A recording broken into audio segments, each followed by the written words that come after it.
बसंत आता है तो प्रकृति मुस्कुराती है, और जिंदगी में जब कोई संत आता है तो संस्कृति मुस्कुराती है।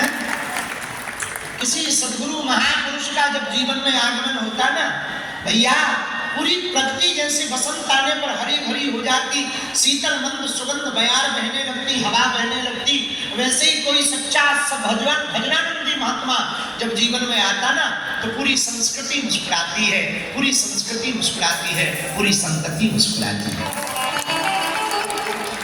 इसलिए संगत का बड़ा असर है। कुछ महाराज जी जैसे काशी से आए तो आते ही सबसे पहले क्या बढ़िया बोले, वेदोच्चारण मंत्र किया। जब आप आज जब सत्यनारायण भगवान का पूजन कर रहे थे, 7 स्वर में मंत्रोच्चारण हो रहा था, आपके भी कानों से जो वह मंत्र जा रहे थे, श्लोक समझ में नहीं आ रहे थे, पर लग रहा था कुछ बढ़िया हो रहा है, कुछ बढ़िया हो रहा। अब समझ जरूर नहीं आया, पर लेकिन लग क्या रहा था, कुछ बहुत बढ़िया हो रहा है, अच्छा लग रहा है, बहुत बढ़िया हो रहा है, बहुत अच्छा लग रहा है, कोई बहुत अच्छी बात कही जा रही, समझ में नहीं आ रही है, समझ में नहीं आए। और एक बात कहें, भाषा महत्वपूर्ण नहीं है, भाव बहुत महत्वपूर्ण है। भगवान भाषा के भूखे नहीं, भाव के भूखे हैं। भाषा के भूखे यदि भगवान होते ना तो चाइनीज वालों की कभी प्रार्थना स्वीकार नहीं।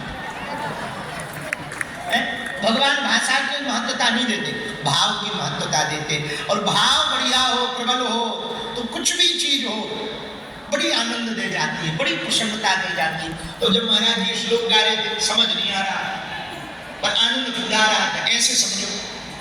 कुछ लोग कहते महाराज हम कथा में जाते, गुरु चरण शरण में जाते, हमारा कथा में मन नहीं लगता, हमारा मन भटकता रहता है, मन नहीं लगता।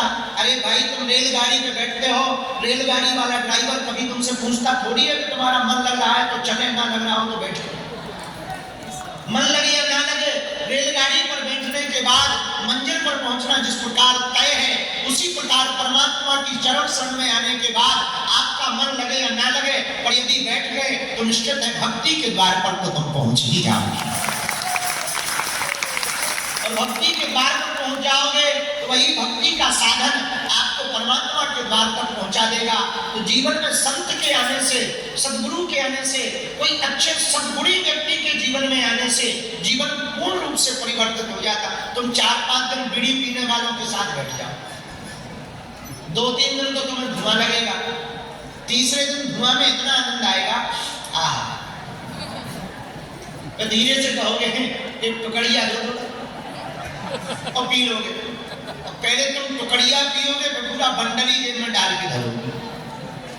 गुटखा खिलाने वाले क्या करते हैं, हमारे एक मित्र हैं, गुटखा खाते हैं खूब, वो कहते पहले मोटो मोटो खा लो।